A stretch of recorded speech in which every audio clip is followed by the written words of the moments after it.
हे आपल्या आदईच्या डोंगरावर वसलेले श्री वागेश्वर शिव मंदिर आहे आणि या मंदिराची स्थापना होऊन आत्तापर्यंत 1.5 ते 2 महिने झालेले आहेत.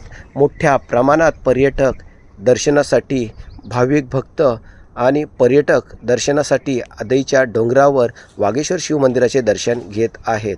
या ठिकाणी वेगवेगळ्या पद्धतीची वृक्ष लागवड ही मोठ्या प्रमाणात झालेली आहे. इथे प्रत्येकास सूचना दिलेली आहे, कृपया मंदिरासमोरील फुलं तोडू नये. त्याचप्रमाणे इथं हेही लिहिलेले आहे की वागेश्वर शिव मंदिर, झाड लावा, झाड वाचवा, पशु प्राण्यांची शिकार करू नका. वेगवेगळ्या पद्धतीचे प्राणी, हा बघा इथे कुत्रा आहे. काही ठराविक वेळेपूर्वी पण इथे मोठ्या प्रमाणात कुत्रे होते, कारण प्रत्येक प्राण्याला आणि पक्षाला इथे जगण्याचा अधिकार आहे. मोठ्या प्रमाणात इथं फुलझाडांची लागवड ही झालेली आहे. अशा पर्यटनस्थळी प्रत्येकाने या मोठ्या प्रमाणात वृक्ष लागवड इथे केलेली असते. बघा, ओम नमः शिवाय. पनवेल नगरीच्या बाजूलाच आदई डोंगरावरील धबधब्याजवळ हा शिवमंदिर आहे. समोरील आजूबाजूच्या परिसरामधील ट्रेकर्स ग्रुप बांधवांनी अनेक प्रकारचे शेकडो झाडांची लागवड केल्याने त्यांचे अभिनंदन करणे स्वाभाविक आहे, परंतु आपलेही प्रत्येक नागरिकाचे कर्तव्य समजून येथील परिसरात एखादं झाड लावून त्याचं रक्षण करूया, हीच आपणास विनंती. हा वागेश्वर शिव मंदिर आहे. हे आपले तलेकर साहेब आहेत.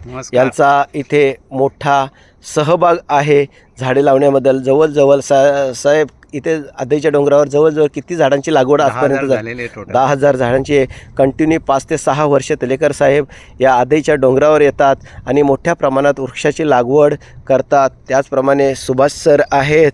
सुभाष सरांनीही व्रत केलेलं आहे की इथे यायचं आणि नित्यनेमाने झाडांची पाहणी करून झाडांना पाणी घालायचं. त्याचप्रमाणे आतिशकर साहेब आहेत. गेल्या 12 वर्षापासून येतात. आतिशकर साहेब यांचाही सिंहाचा वाटा आहे.